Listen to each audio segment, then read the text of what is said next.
Welcome to Born or Made, the podcast that dives deep into the heart of success and identity.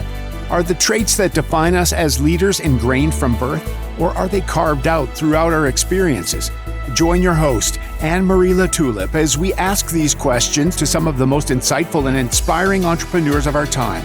Each episode, we explore their journeys, the decisions that shaped them, and how they've molded their own paths to success. So whether you're an aspiring entrepreneur, a seasoned business owner, or simply curious about the interplay between nature and nurture in professional growth, you're in the right place. Get ready for compelling stories, transformative insights, and a new perspective on what it really takes to make it in the world of entrepreneurship.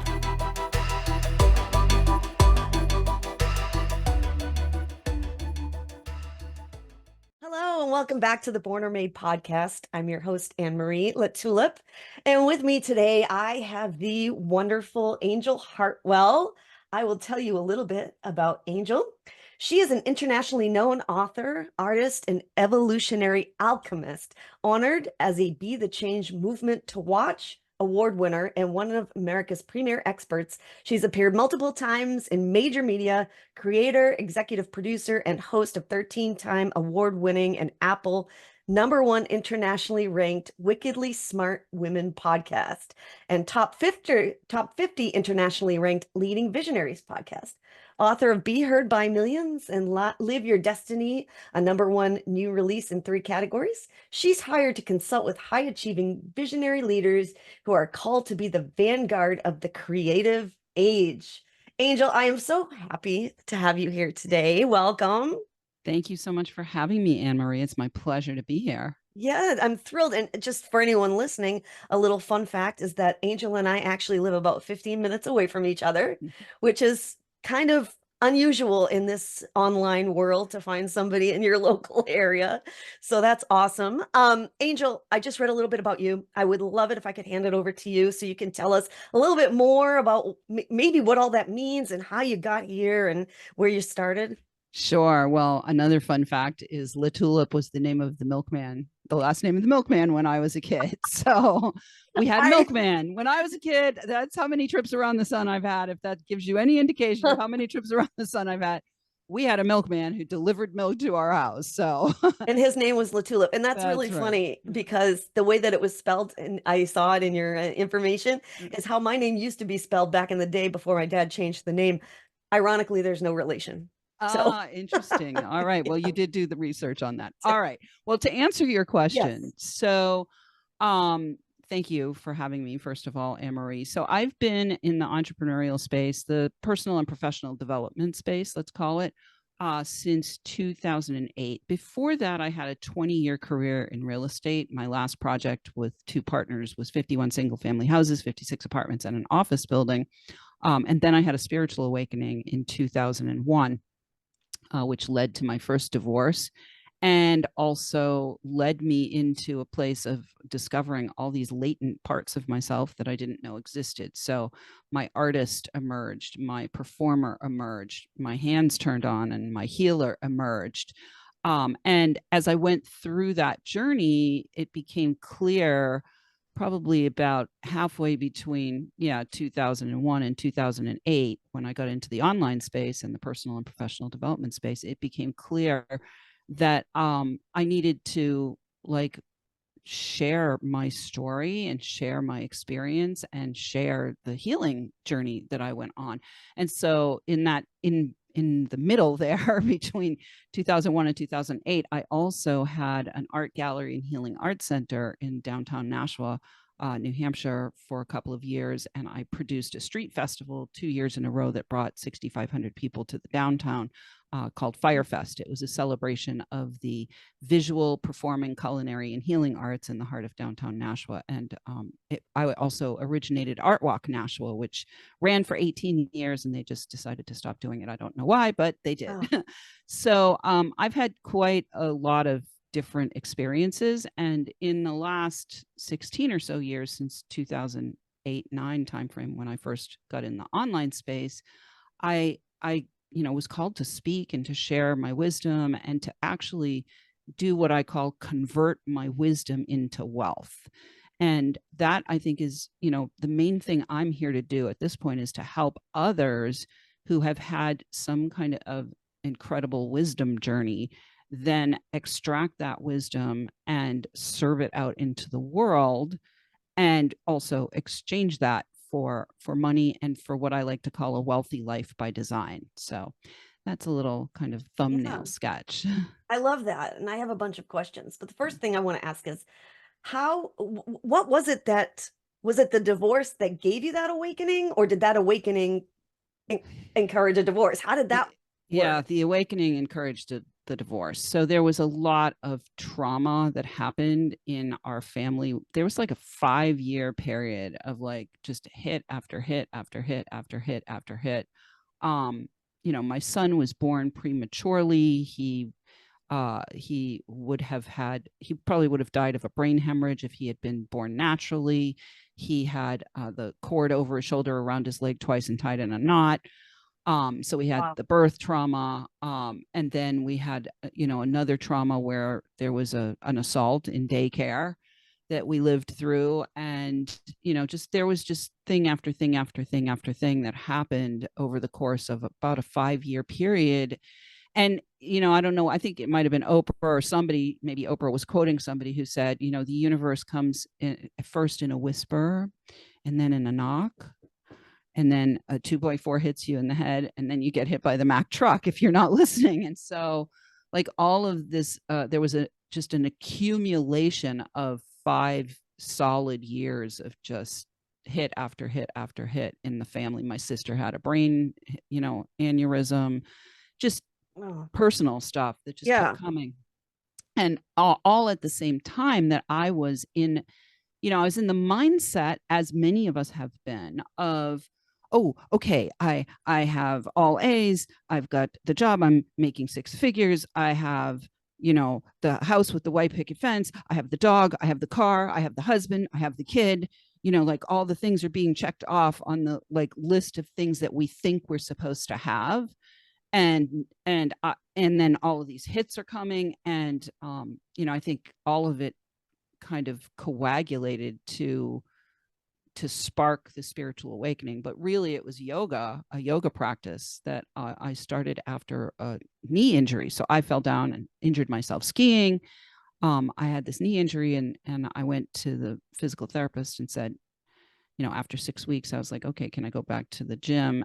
I didn't, I was one of those gym people that was on the machines. And I said, okay, can I take what about this yoga? And he's like, well, I'll do the yoga and as long as nothing hurts. So I started a yoga practice, and within 4 months of the yoga practice, the spiritual awakening happened. So yoga is an ancient system and practice that's literally designed to assist your body and your psychology to have a spiritual awakening. So it worked. Wow, that is amazing. Yeah. It's funny because I've been thinking about starting yoga for so long, and now I'm like, I have to do it. But that is such an interesting story, and sorry to hear about everything that you experienced, but it ultimately led you to where you're supposed to be, I'm guessing. Yeah. So tell me, what is an alchemist? Oh, an alchemist. Great question. So an alchemist, metaphorically, we talk about turning lead into gold. An alchemist is basically what I became when I became a healer, when that healing aspect of what I do turned on.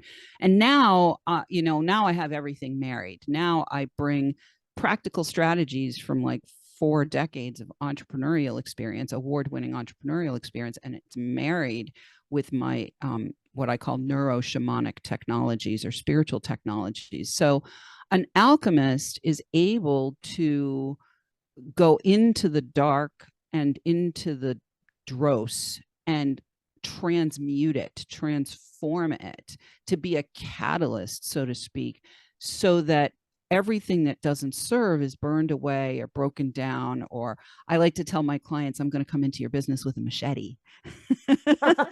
And everything that's sucking and draining and life force killing gets cut away, and only the gold is left. So an alchemist really has has the capacity to see and to also provide the energetic boost, like any kind of a catalyst is actually energizing a transformation. So that's what I would define an alchemist as. Okay. So it's all internal, not in terms of, I'm going to come at your business with a machete. It's not like external business stuff. It's mostly all internal. Well, I would say it's both, Anne Marie, because, the 90% of it is internal, right? But what ends up happening, and I'll just give an example, like, let's say, so I had a client a few years ago. She had a podcast. She had a lot of people who liked her podcast. Yes. They really, really, really, really liked her podcast.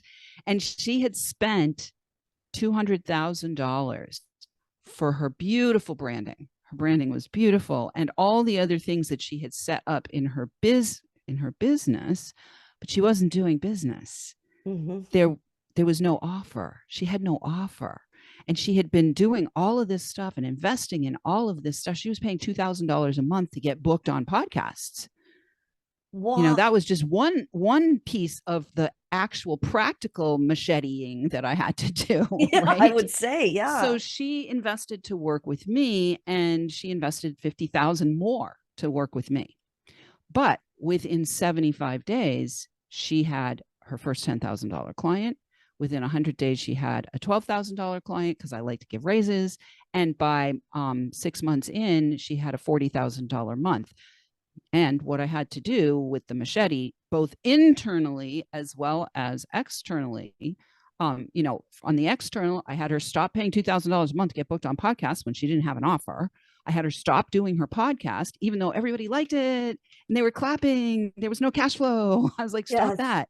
For now, just put it on hiatus, and maybe after we get through strategizing and distilling what your real 5-figure payday value is, and get you clear on how you're going to communicate that, then we'll look and see, is it strategic to have a podcast, or is there a different way? And in her case, as soon as we got her first $10,000 payday, which was within 75 days, it became clear to her she wasn't going to start the podcast again. She ended up, in her case, it was mostly on Instagram stories and Facebook like lives that she was generating clients. So that was the external stuff. However, we spent most of our time doing the internal stuff, which was, one of the challenges that I find happens for anybody who's called, anybody who has like a calling to serve their purpose, is that they don't really have clarity on their own value.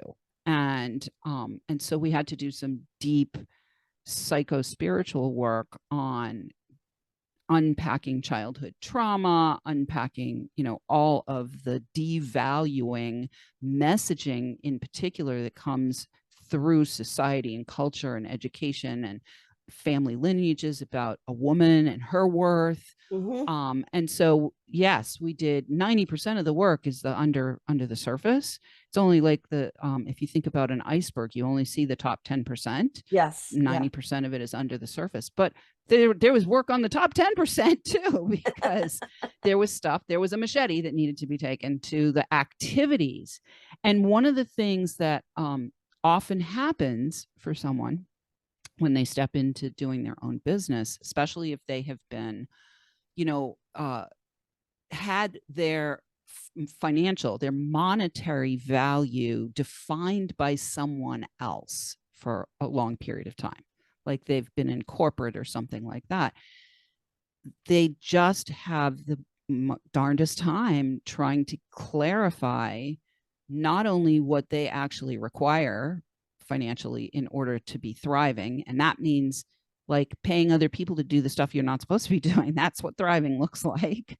Right. But they also don't necessarily have a good grasp on how to then communicate that value in the right places to the right people who will exchange money with them at that level. And I like to help people get 5-figure paydays because that's what I like to do. That is so true. I mean, that's a common problem, is that people devalue what they're doing because they just want the work. And you're not getting the right clients at that point, so the idea of wealth and abundance is so different than scarcity. It's just two completely different worlds, right?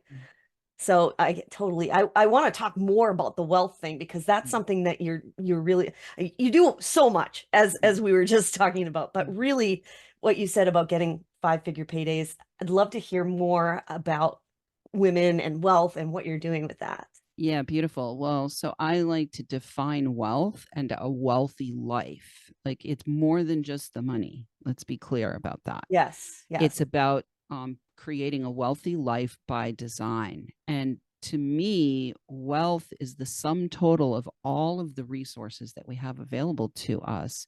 And I like to use the mnemonic device THIEF, THIEF, to describe those resources, because generally speaking, when we're in scarcity, we are stealing from one or more of those resources. So their time, our health, our imagination, which is the marriage of our intellect and our intuition, the ecosystem of exchange. This is actually where the money exchange happens, is in the ecosystem of exchange. But even there, it's not 20% of the overall total of all 5 of these resources. It's about 10%, because in our ecosystem of exchange, we also have social capital and relationships and so forth. But that, it's where we connect with people. That's where the money exchange happens, within our ecosystem of exchange. And then fun with our friends and fellow travelers on the path, with our friends, family, and fellow travelers on the path. So those are the 5 areas that make up a wealthy life. And as you can see, money is like 1/10 of that. It's not what it's all about. It's about all of these things being in balance with each other and being tightly knit, so that we can thrive. It's Right. Part of the work is like shedding the old mindset of I can get by, right? Or I can survive, or I can make it if I have XYZ. Like, just that thinking alone. No, the thinking that we want to really be focusing on is, I have plenty of time. My health is vibrant and robust and radiant.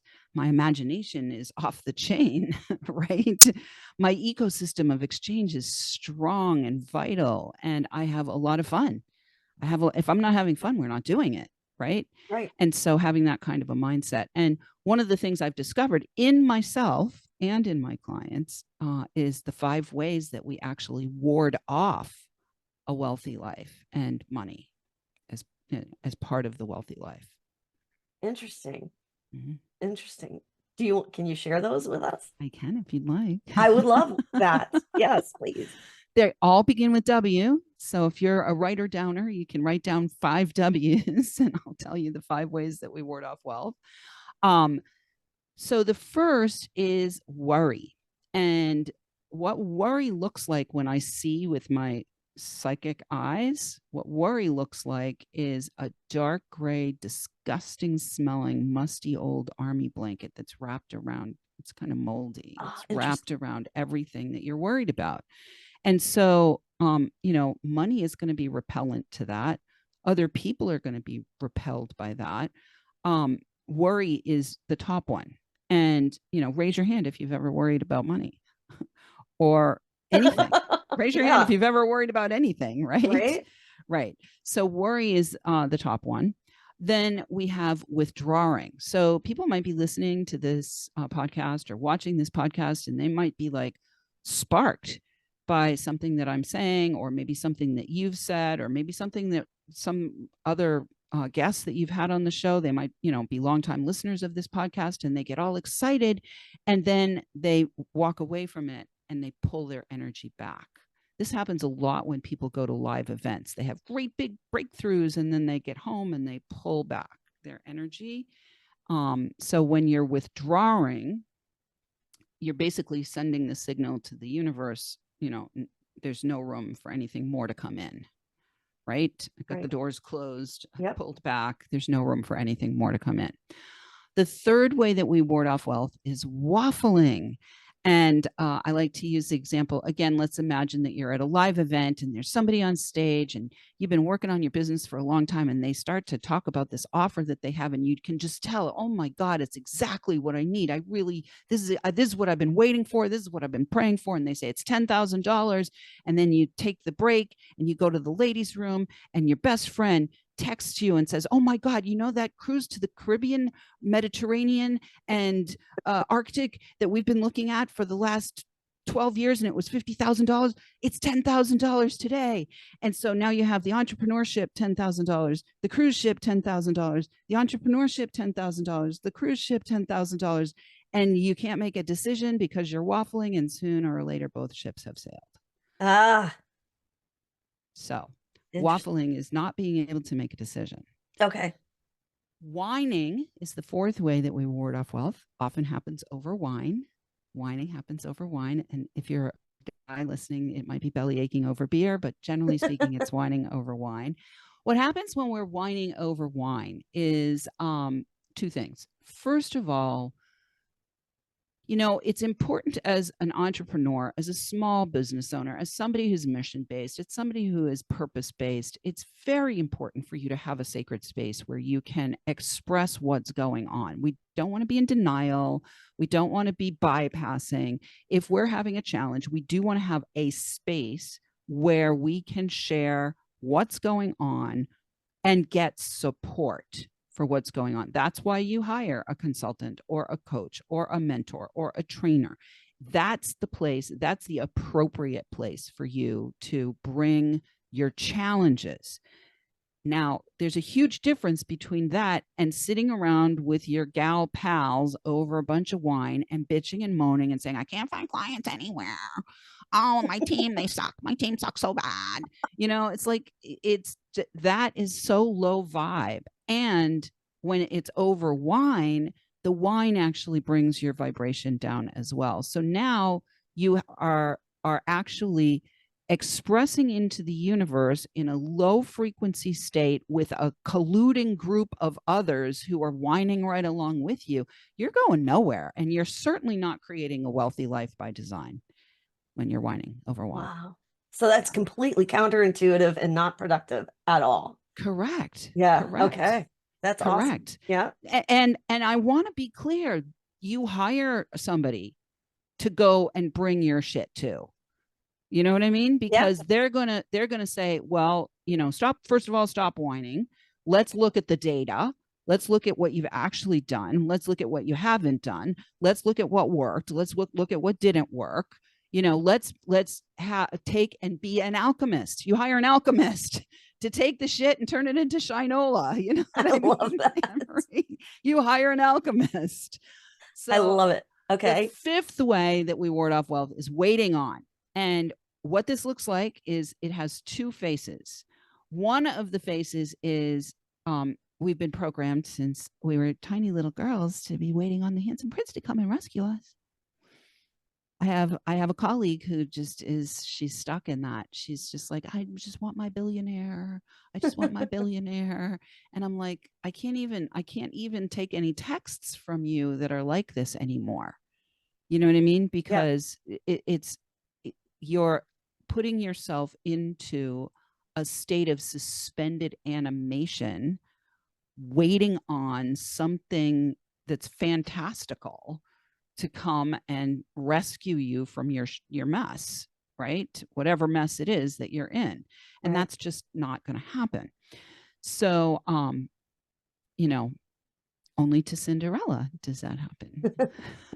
The fairy tale. Yep. Right. And the other part of the Cinderella fairy tale is waiting on your ugly stepsisters, right? And so I will out myself because I did this for years. I was in a mastermind group and I took care of everybody else. I was just like, oh, you're having a problem with that? Oh, you can't find that? Like, I'm going to help. I'm going to be helpful. I'm helpful.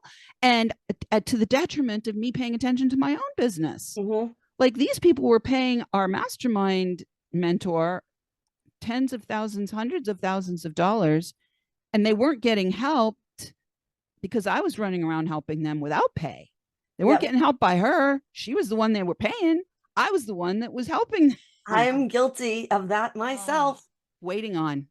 Yeah. And it's going to ward off wealth. And it's part of our social conditioning as women. We have literally been, and we are actually the generation that came in to break that. But women have held together the social structures for thousands of years by helping without compensation, right? It's the women that are the volunteers that are beautifying the town, or the women that are the volunteers that are, taking care of this or that or whatever, and without being compensated for the most part. And it's primarily the women that are doing the emotional labor in families to keep the family together without compensation, without it really being accounted for. Let me be clear. Right. Things are changing and it is getting better, but it doesn't change if we don't ourselves take the actions to alchemize the old cultural conditioning into our new creation, which is how we want our life to look like. Exactly. That's so interesting to me. I want to know, you mentioned earlier when you were introducing yourself that you started with a career in real estate, right? Mm-hmm. So prior to that, let's talk about like little Angel. Did you ever have any of these thoughts or epiphanies about just being a better version of yourself or anything like that as a kid that would have hinted to this journey you're on now? Oh, that's a really good question. I mean, my childhood was pretty traumatic. I had a raging alcoholic father and probably an undiagnosed either borderline personality disordered or narcissistic, physically abusive mother who was codependent with my father. So my childhood was about how the hell do I get the hell out of here? How do I survive? Yes. And so, I did spend a lot of time reading. I would read a lot. And I did, spend a lot of time focusing on my studies. I was definitely wickedly smart, thus Wickedly Smart Women podcast, which is over here. I was wickedly smart. Like, I graduated a year early from high school, primarily to get out. How fast can I get out? Yeah. I did have a friend when I was in my teen years who was pretty psychic. And she had a dream that her uncle died and then he died. You know what I mean? But I didn't really have a whole lot of grounding in or support for. And my mother used to say, I'm psychic, I'm psychic. And my mother's grandmother read the tea leaves and was a seamstress for the queen. So the medicine was there, but it was raw medicine. It wasn't honed. It hadn't been trained.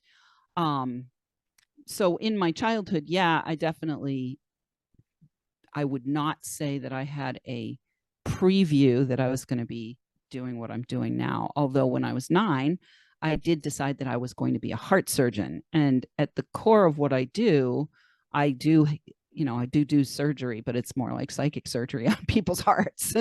And minds. That's interesting. Interesting. So speaking then to the name of the show, Born or Made, would you consider yourself to have been made an entrepreneur? Because as real estate agent, which I too am a real estate agent. I still have my license. It's not my primary focus anymore, but you're still kind of an entrepreneur at that point. So would you say you were born or made? Yeah. Wow. That is such a hard question. I'm going to say made. Yeah. Yeah, I'm going to say made. I'm going to say that life's circumstances made it clear to me that I had to follow a path of self-employment. Yeah. Pretty early on. And when I think of born, I think of like the little kid who was like operating on his dog at 4, who then becomes, like a famous heart surgeon or brain surgeon or something like that. Like all their whole life trajectory was like singularly focused on something that they were literally born to do. Right, yeah. To do. I'm going to say made. Yeah. However, I think that it's probably a little bit of both. I think, you can't really, like, the acorn has the oak tree in it. You know what I mean? Mm-hmm. That's a great analogy. Yeah. If you looked at me as a child, you'd have seen me as an acorn. Yeah. Right. Interesting. Yeah. Well, yeah. I mean, and some kids like myself, I was always doing things that were trying to make money as a kid, money making things like putting a carnival in my backyard or putting on a show and charging tickets, or always trying to be my own boss and make my own money. I mean, of course, I had bosses at points in my life, but it was never a good situation. Yeah, I didn't do well with bosses either. And I think one of the things with people who lean towards self-employment, and there's kind of like a little bit of controversial flap out there about like what's an entrepreneur and what's a small business owner and what's a self-employed person, you know what I mean? Right.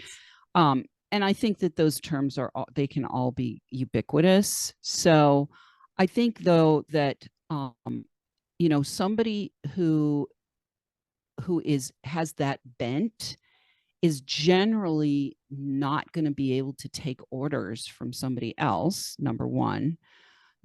Especially when they can see through, like when you can see through that somebody is telling you to do something, it's like, why are we doing that? That doesn't make any sense. Yeah.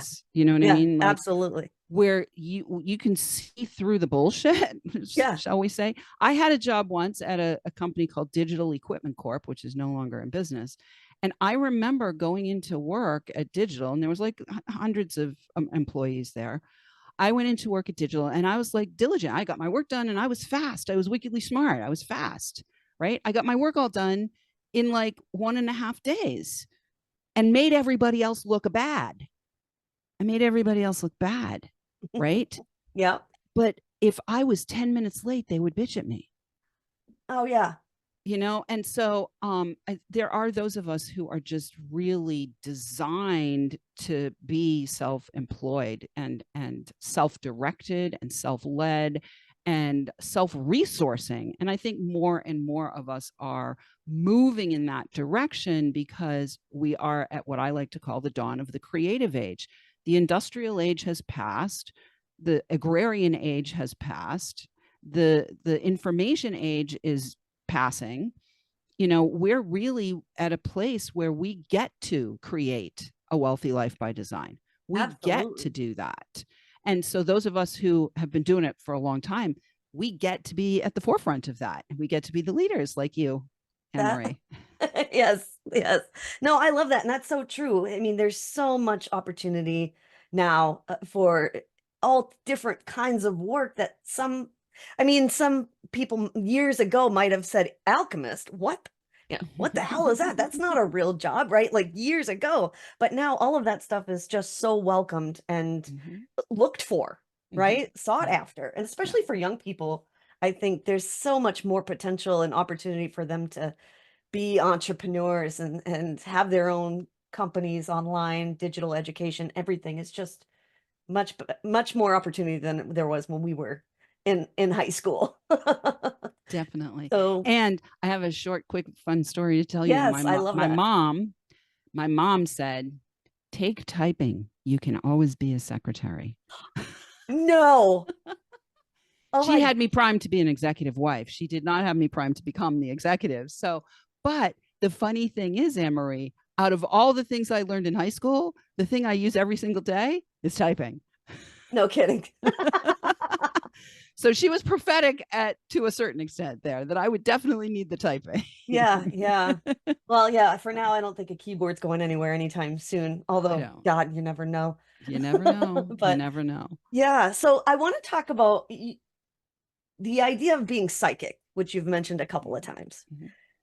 Talk about that a little bit, because when people hear the word psychic, they think, okay, like you can read my mind right now, or you can tell what's going to happen tomorrow, that kind of an idea. In terms of what you are able to do, is that something that's a little bit different? Or it is a little bit different. So for me, the definition, psychic is like a broad term. Okay. And underneath that broad term, there are multiple different kind of ways that your psychic powers can be showing up. So one of the things you said is like predicting the future. That's being prophetic. right? Okay. That's using your psychic capacity, or you are built with the psychic capacity to be prophetic, to see into the future. Sometimes you can read people's minds. It, depends on the permission that's been granted or not. And, it's not something that you want to do intrusively, right? Right. For me, I utilize my clairvoyance, my clairaudience, my claircognizance, and my clairsentience. Those are like the 4 major clairs that we all have. You're psychic. Everybody who's listening is psychic. These are just our multidimensional senses, right? Mm-hmm. And so number one, I've honed them. And number 2, I employ them in service to working with my clients. So I'm very like my clairaudience is up a lot more than it used to be. So I can be listening to what a client is saying, and I can hear the energy underneath it. I can hear in between the lines.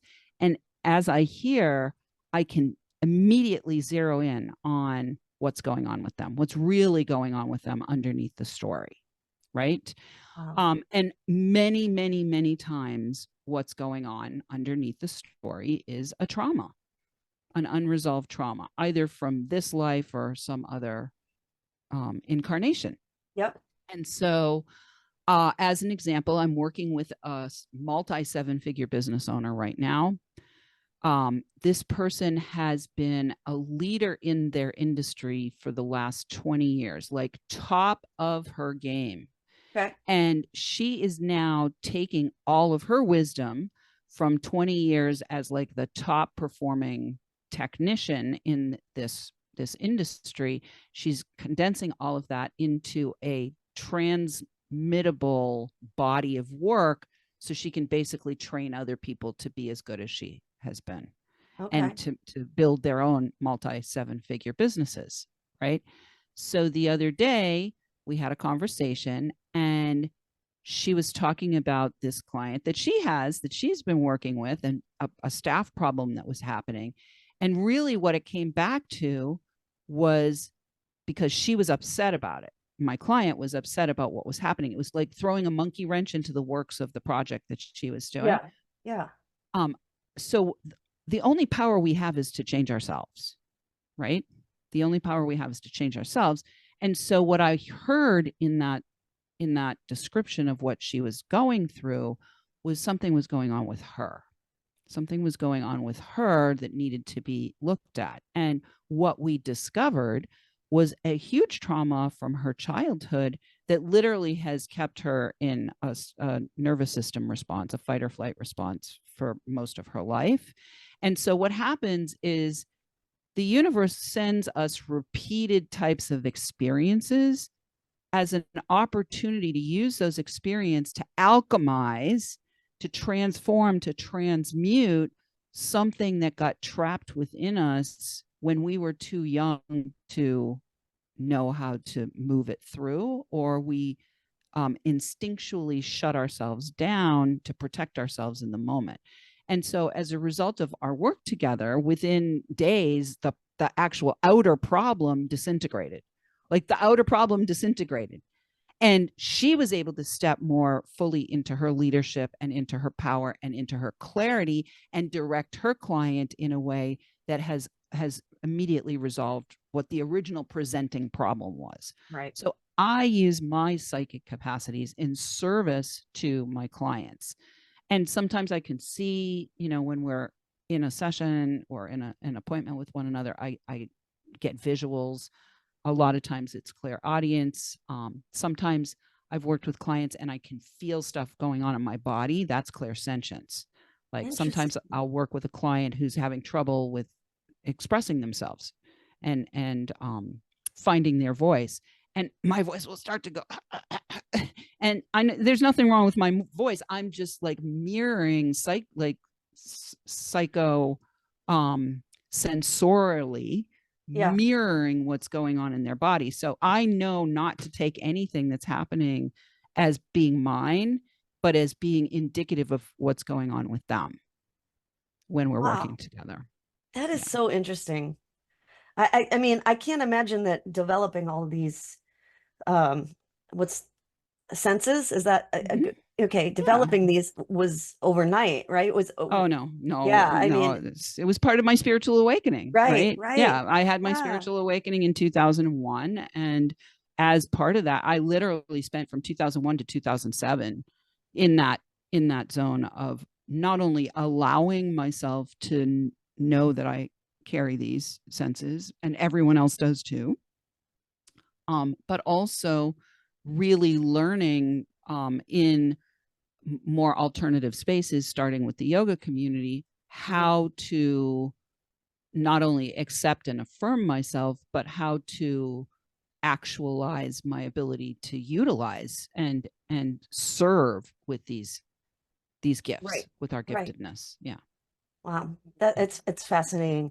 So, not to completely change the subject, but actually, it's not really changing the subject. But tell us about your book behind you. I can see it. Be heard by millions and live your destiny. Yeah, So that's a little bit something different that you do, right? So, can we just yeah, touch on that? well, so it basically what happened when I by the end of 2008, after like a 7-year journey of learning how to make magic and be an alchemist and all of those things, I was facing my second divorce from my second Oh husband. no. Okay. And I was called at that point to start sharing my message out in the world. I was called to really begin to do the work in a much more global way. And so here I was going to be at this point a single mom to a kiddo who was going into puberty. And I got called to speak. And so I went and I invested, for the very first time, I invested like $5,000 total to go to this speaking thing. And I came away with this gigantic, notebook, 4-inch thick notebook of how to do the speaking thing the way they did it. And I learned for $5,000, I learned that there's a whole thing called the college speaking circuit, which required 264 out of 365 days a year on the road. And I was like, yeah, Oh that's not dear. happening. That's Yeah. not happening. That's not happening. That's not the way it's going to go, because I've got a kid. I got a kiddo and I need to be here and be home. So I got started in virtual speaking in 2008, long before everybody got excited about it during COVID. And so Be Heard by Millions and Live Your Destiny is a creative age leader's guide to speak, sell, serve, and succeed. And it basically tells the story of how I built a multi-million-dollar revenue producing business from home as a single mom, mostly in my PJs or my yoga pants, from 2008 until the book was published in 2020. So that's what is in this book. It has my Be Heard by Millions solution, which is a 7-step system that I distilled out of my own journey that I teach in the book for anybody who's looking to speak, sell, serve, and succeed in the creative age. Awesome. And where can people get your book? You can go to book.beheardbymillions.com, and I think that will take you directly to Amazon if you want a paperback. Okay. If you'd like a free copy of the book, you can go just straight up to beheardbymillions.com, and that will give you a PDF copy of the book. Awesome. Okay, cool. Very good.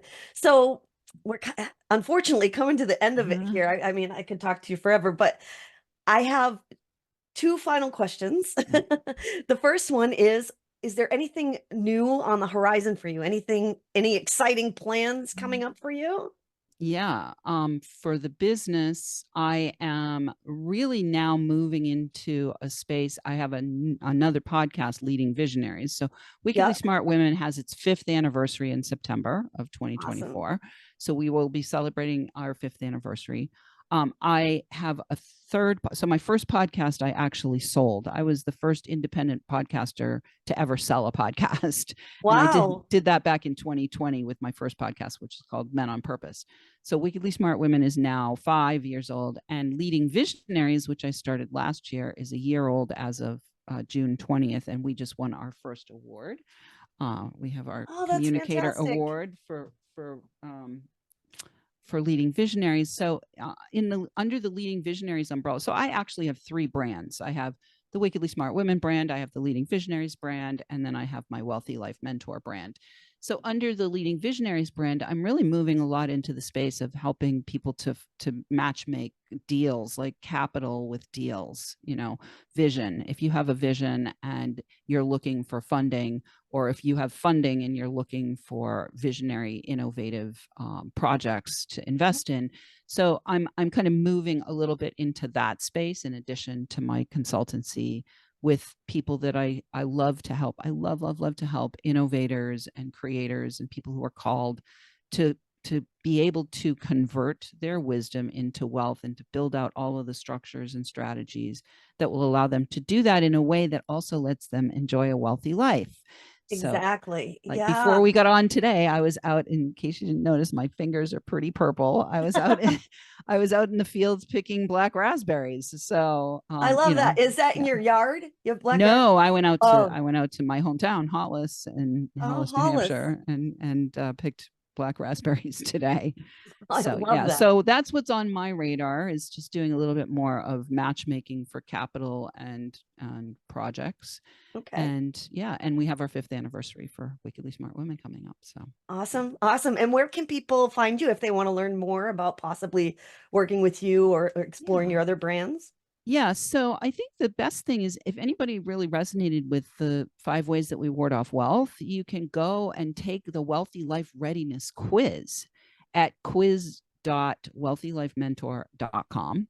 And that will give you an assessment of your wealthy life readiness.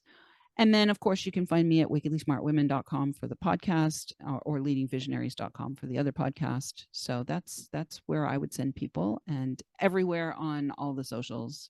Okay. So, yeah. And of course, I'll have all that in the show notes, so people will be able to find you easy. Now, last thing, at the end of every podcast, I fire off a few random questions just so that we can get to know you better. So the first one is, if you were given the opportunity to go to space and walk on the moon, would you? Yeah, I would do that. Absolutely. Yeah, really? Okay. All right. And then if you had the opportunity to have dinner with anybody in the world, alive or dead, who would you pick? Oh, anybody in the world, alive or dead? Well, the first one that comes to mind, interestingly enough, which kind of is surprising, is Princess Diana. Really? Yeah, I think because she was both so heart-centered and so misunderstood, I think that I could have a good conversation with her. Yeah, it's weird because it's a random question. It is a random question. A random person came in. I think maybe John Lennon would be fun too. I would like to. I'd like to have dinner with John Lennon. Yeah, it's probably tough to pick just one. Right? I mean, there's so many. I certainly love to have dinner with Oprah. Why not? There's too many to choose from. Let me just say, the Dalai Lama. Too many to choose from. Okay. All right. And then the next one, because I always like to hear about people's morning routines. What is the very first thing you do when you wake up in the morning? Go back to sleep. Seriously, I do. I go back to sleep. So here's a little fun fact. Part of my psychic capacity is I do a lot of dream work for my clients. So I will wake up in the morning, and then I'll go back to sleep, and I'll get vision, I'll get data, I'll get information. In fact, this deal that I'm working on right now with an 8-figure business owner, I woke up this morning, I didn't get out of bed until 10 o'clock, but I had the knowing, I had the idea, I had the knowing, right? So it might look like I'm sleeping, but I'm actually working. But what a great excuse, not saying it's an excuse, but what a great reason to be able to sleep in. Yeah. Well, I actually have designed my life that I don't take anything. I don't start anything before 11 o'clock in the morning. I don't. I might still be working at 7 or 8 o'clock at night, but I don't start anything before 11 because I need that time. The dream time is when I get so much data. I get so much data. That is so cool. And I wish I would have brought this up sooner. Because dreams to me are I've often thought about going into dream analysis because I love it. My dreams are crazy, like sagas. hour-long movies every single night. Like, I cannot even tell you how crazy my dreams are. But that's a story for another time. I'll have you on again and we can talk about dreams. Well, girl, I actually have calculated into my pay, into like what I charge. I've calculated my dream time because I'm working. I'm Awesome. literally working, so I need that time. I'm working. I wake up, I have ideas, I have answers to challenges. That's work time. Yeah. I got to get paid for that. Before you go to sleep, like before you fall asleep when you're doing your dream work, do you have to mentally sort of prepare set intention. Yeah. I set intention. But I set intention when I start working with my clients, and as we work together, part of my intention is that I'm holding this bigger space where information can come at any time. You know what I mean? And so I have structured my business and I have structured my working rates, my consultancy rates, to account for, I'm standing in the middle of the blackberry field and all of a sudden I have the answer to this, 7-figure problem that you have shown me, right? Yeah. I got to get paid for that. Yeah. I got to get paid for that. That's back to what you said earlier about charging your worth. Understanding the value and understanding yourself too, how you work and how you work best so that you can be well. That's the core, the basic, the foundation of a wealthy life is, are you well? Am I well? Yeah. I love it. Yeah. Well, thanks, Anne-Marie. Yeah, it has been so awesome to talk to you, and maybe I'll see you at the Pheasant Lane Mall sometime. Maybe I'll see you at the New England Podcasters Group. Oh yeah, that's Saturday. Right. You absolutely will. Yeah. All right, Angel, you take care. Thank you so much for having me.